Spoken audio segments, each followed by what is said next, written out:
तो बच्चों series combination of sales पढ़ने के बाद बढ़ते हैं अपने अगले कंसेप्ट वीडियो पर, जो कि आधारित है पैरेलल कॉम्बिनेशन ऑफ सेल्स पर।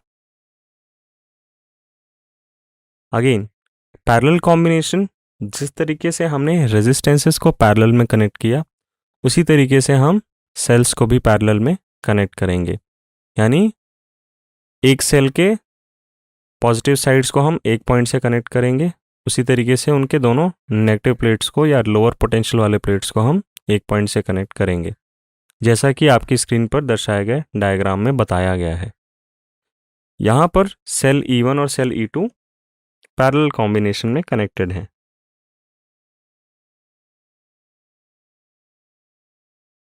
पैरेलल कॉम्बिनेशन में कनेक्शन होने का यह मतलब भी है कि जब भी कॉमन पॉइंट से करंट एंटर करेगा वो दो ब्रांचेस में सेपरेटली डिवाइड होगा। यानी कि the total current flowing is equal to the sum of current flowing in individual branches। हम इसी कंसेप्ट का प्रयोग करेंगे बच्चों इक्विवेलेंट ईएमएफ निकालने के लिए। इक्विवेलेंट ईएमएफ निकालने का मतलब यह है कि सेल्स के इस पैरेलल कॉम्बिनेशन को एक सिंगल सेल से रिप्लेस करना, और उस सिंगल सेल की जो वैल्यू है वो इक्विवेलेंट ईएमएफ के बराबर होनी चाहिए। आइए देखते हैं इसे कैसे सॉल्व करना है। अब चूंकि दोनों ही सेल्स पैरेलल कनेक्शन में हैं, इसका मतलब ये है कि उनके टर्मिनल्स के अक्रॉस जो भी वोल्टेज होगा वो सेम होगा। यानी कि VA minus VB is equal to epsilon 1 minus I1 R1। Similarly it is also equal to epsilon 2 minus I2 R2। इन दोनों ही एक्सप्रेशन से बच्चों हम I1 और I2 निकाल सकते हैं। तो हमने सेकेंड इक्वेशन से, जैसा कि आप देख सकते हैं, सेकेंड इक्वेशन से हमने I1 की वैल्यू निकाली which is equal to epsilon 1 minus V upon R1, और थर्ड इक्वेशन से हमने I2 की वैल्यू निकाली which is equal to epsilon 2 minus V upon R2, और इन दोनों को सम करके हमने I से इक्वेट कर दिया। तो आपकी इक्वेशन कुछ इस तरह से नजर आएगी जो बॉटम मोस्ट लाइन में एक्सप्रेस्ड है। इसे अगर हम सॉल्व करें तो आपकी इक्वेशन नजर आएगी epsilon 1 R1 plus epsilon 2 by R2 minus V into 1 upon R1 plus 1 upon R2। बच्चों इस इक्वेशन को ध्यान से देखें। यहाँ पर किस वेरिएबल को सॉल्व करना सबसे इंपॉर्टेंट है, वो वेरिएबल है V। जी हाँ, जब तक हम V नहीं निकालेंगे तब तक हम जो हमारा स्टैंडर्ड एक्सप्रेशन है V is equal to epsilon minus IR, इसका प्रयोग नहीं कर पाएंगे। तो बच्चों अगर हम V के लिए सॉल्व करें तो इक्वेशन कुछ इस तरह से नज़र आती है। इसको हम अपनी इक्विवेलेंट ईएमएफ वाली इक्वेशन से इक्वेट कर सकते हैं विच इज़ इक्वल टू, यहाँ पर आप देख सकते हैं दूसरे सर्किट से हमने इसे सिंप्लीफाइड फॉर्म में एक्सप्रेस किया है। दूसरे सर्किट में अगर हम देखें तो VAB is equal to E equivalent minus I into R equivalent.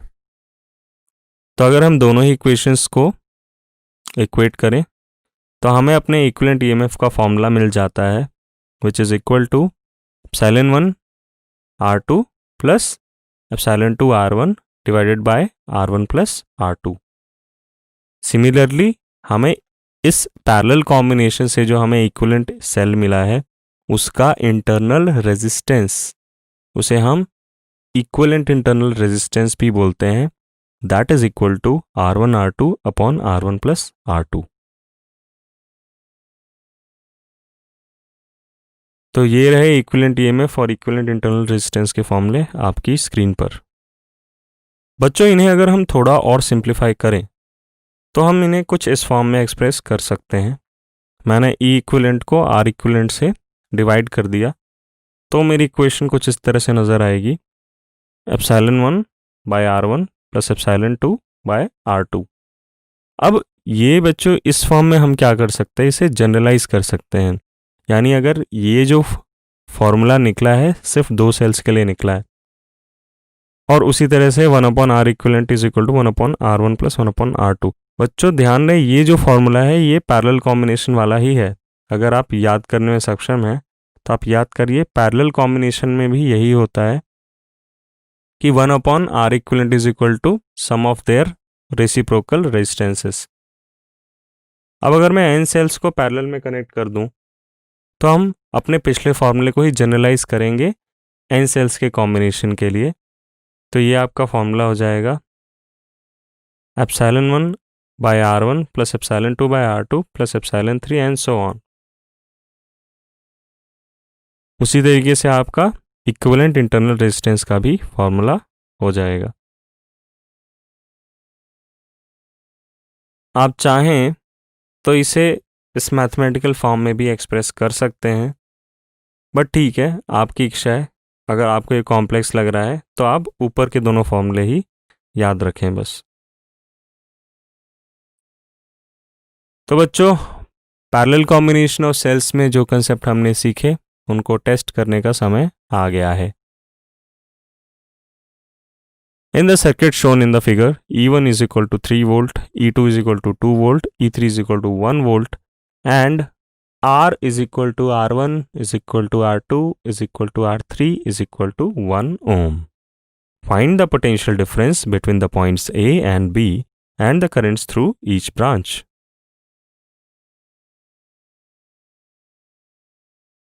तो बच्चों बढ़ते हैं अब सॉल्यूशन की ओर। सबसे पहले तो हम इन सेल्स के पैरेलल कॉम्बिनेशन का इक्विवेलेंट ईएमएफ फाइंड आउट कर लेते हैं, which is equal to E1 by R1 plus E2 by R2 plus E3 by R3 whole divided by 1/R1 plus 1/R2 plus 1/R3। Solve करने पे यह value आती है बच्चों 6/3 which is equal to 2 volts. अब आगे बढ़ते हैं। इसी तरीके से हम अगर इंटरनल इक्विवेलेंट इंटरनल रेजिस्टेंस निकालें तो वो भी आपका 3 ओम आता है। तो अब आपका सर्किट कुछ इस तरीके से सिंप्लीफाई हो गया। आप अपनी स्क्रीन में राइट साइड में बॉटम में देख सकते हैं, पॉइंट ए और पॉइंट बी के बीच में एक वोल्टेज सोर्स है जिसका टोटल ईएमएफ है 2 वोल्ट, एक एक्सटर्नल रेजिस्टेंस है which is equal to 1 ohm, and the equivalent internal resistance is equal to 1/3 ohm.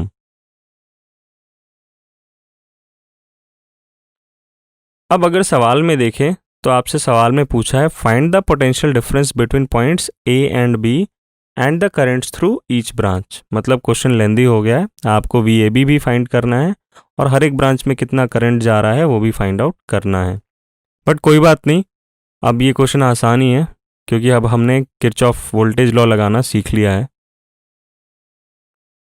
VAB निकल के आ रहा है बच्चों 2 वोल्ट। अब इसे हम ऐसे भी एक्सप्रेस कर सकते हैं कि E1 minus I1 R1। I1 solve करने पे आता है बच्चों 1 एम्पियर। सिमिलरली हम I2 के लिए भी सॉल्व कर सकते हैं, ये निकल के आता है बच्चों 0 एम्पियर। सिमिलरली हम I3 के लिए भी सॉल्व कर सकते हैं, ये निकल के आता है -1 एम्पियर। तो I1 plus I2 plus I3 is equal to 0। इसका मतलब ये है कि A और B के बीच में कोई करंट फ्लो नहीं होगी। तो बच्चों ये रही पूरी इस टॉपिक की समरी जिसमें हमने किरचॉफ करंट लॉ देखा, कैसे इसे अप्लाई करते हैं, ये कंजर्वेशन ऑफ चार्ज का ही इंटरप्रिटेशन है। सिमिलरली हमने किरचॉफ वोल्टेज लॉ भी देखा कि किसी भी क्लोज लूप में algebraic sum of potential differences is 0। वो क्यों होता है वो भी हमने जाना। साथ ही साथ हमने जाना कि सेल्स का इंटरनल रेजिस्टेंस भी होता है, उसके कुछ कारण होते हैं और हम उनको अलग अलग तरीके से कंबाइन करके अपना इक्विवेलेंट रेजिस्टेंस और इक्विवेलेंट ईएमएफ निकाल सकते हैं।